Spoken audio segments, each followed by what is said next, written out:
कोकणातील एका घनदाट जंगलात वसलेले भगवान विष्णूंचे मंदिर. पावसाचा जोर प्रचंड आहे. विजांच्या कडकडाटात मंदिराचं शिखर उजळून निघतेय. मंदिराच्या गाभाऱ्यात संदीप, वय 25, साधा पण चलाक मुलगा, आणि त्याचे वडील कामात मग्न आहेत. समोर भिंतीवर विष्णूंचे विश्वरूप दर्शन घडवणारे एक विशाल आणि धुलीमय चित्र आहे. अनंतराव: संदीप, हे चित्र साधे नाहीये. हे माया कॅनव्हास तंत्रानं बनवलेलं असावं असं मला वाटतंय. जपून साफ कर. संदीप एका मऊ ब्रशनं चित्रावरील शेवाळ आणि धूळ काढू लागतो. जसजशी धूळ निघते तसतसा चित्रातील विष्णूंच्या हातातील कौस्तुभ मणी चमकू लागतो. संदीपचा हात चुकून त्या मण्याला स्पर्श करतो. अचानक संपूर्ण गाभारा एका निळ्या प्रकाशानं भरून जातो. संदीपला एक गंभीर, दैवी आवाज ऐकू येतो. संदीप, तू सत्याचा शोध घेणारा डोळा बनशील. चित्रांच्या पलीकडचे जग आता तुझे असेल. संदीप बेशुद्ध होऊन जमिनीवर पडतो. संदीप डोळे उघडतो तेव्हा तो त्याच्या वडिलांच्या आर्ट स्टुडिओत असतो. त्याला वाटते की ते सर्व एक स्वप्न होते. तो उठतो आणि बाजूला ठेवलेल्या एका जुन्या पेंटिंगकडे पाहतो. ते चित्र 18व्या शतकातील एका मराठा वाड्याचे असते. संदीप कुतूहलानं त्या चित्रातील वाड्याच्या दरवाजाला स्पर्श करतो. अचानक त्याचे बोट चित्राच्या आत शिरते. जणू काही ते रंग नसून पाणी असावे. संदीपला भीती वाटते, पण तो स्वतःला रोखू शकत नाही. त्याचे संपूर्ण शरीर चित्रात ओढले जाते. संदीप डोळे उघडतो तेव्हा आजूबाजूला घनदाट झाडी आणि एक भव्य वाडा असतो. हवेत चंदनाचा आणि जळणाऱ्या मशालींचा वास येतोय. तो स्वतःच्या कपड्यांकडे पाहतो.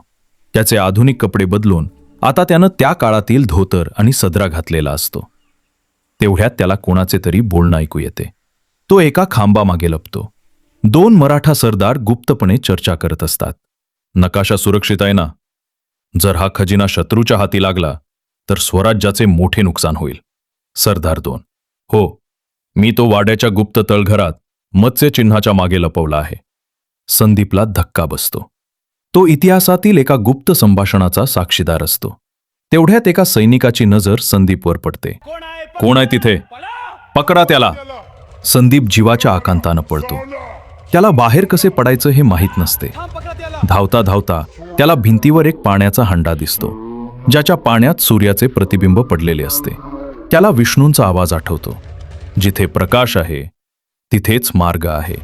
संदीप त्या पाण्यात उडी मारतो आणि संदीप जोरात जमिनीवर फेकला जातो. तो पुन्हा स्टुडिओत असतो. त्याचे वडील अनंतराव तिथे येतात. त्यांच्या हातात एक जुनी काळी डायरी असते. अनंतराव: संदीप, तू तिथे गेला होतास ना 18व्या शतकात?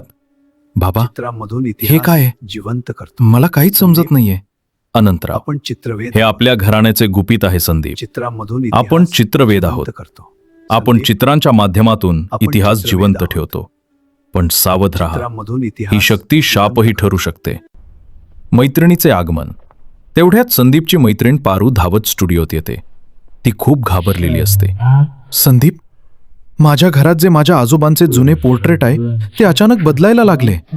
चित्रातील आजोबांच्या हातातील बंदूक गायब झालीये आणि तिथे रक्ताचे डाग दिसत आहेत.